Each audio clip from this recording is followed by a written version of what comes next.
เฮลโลวันเดวิดมีของที่สตอรี่มื้อนี้เราก็จะพามาเห็ดข้าวปุ้นน้ำยาตีนไก่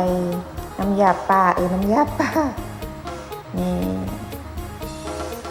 นี่นอนตื่นเนาะก็เลยแบบชวนกับหลานว่าคืออยากข้าวปุ้นเห็ดข้าวปุ้นกินเบาะนี่น้ำยาป่าของเฮามื้อนี้ก็จะเห็ดเป็นน้ำปลาทูเด้อแล้วก็มีตีนไก่ก็จะมีลูกชิ้นปลาของเฮาจะผ้าเนาะ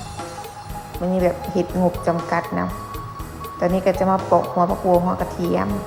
เพื่อใส่ในหม้อต้มน้ำมันปลาทูเหี่ยงนะนี่เราก็จะมาต้มเลยปอกแล้วก็มีมะเขือเหี่ยงเพื่อจะตำเครื่องใส่กันนะอันนี้หลานเป็นคนเห็ดเขาพอดีเป็นโบเป็นหลังจากใส่หมูแล้วเขาก็อัดไว้แล้วก็มาเตรียมเนื้อข้าวปุ้นของเขาก็จะมีอันนั้นหัวปีแล้วก็กระหล่ำแล้วก็หอมลาบหอมสืมนะ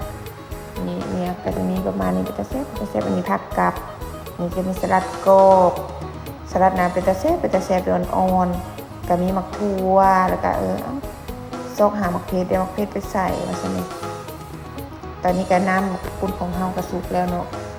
แล้วเป็นที่เรียบร้อยแล้วเนาะเราจะบนนี้น้ำหน้าเด้อเราจะเน้นแบบใส่น้ำกะทิให้มันแบบเป็นหอมๆมันๆนัวๆนะกินไก่ของเราก็จะไปเปื่อยไปประต้งอันย่ำเลยนะละลายในปากเลยนี่ตอนนี้ก็หิวแห้งมันก็จะบอกให้หลานว่าตักให้สาวหลายๆนี่เด้อกินไก่ก็เอาหลายโลละซัน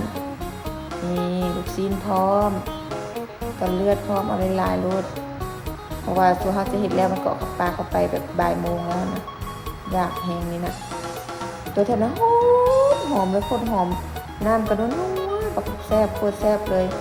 แต่ว่าตอนภาคนี่นะก็ยังหิวอยู่เลยเนี่ยยังคืออยากอยู่เลยเนี่ยมาเด้อแซ่บๆทุกคน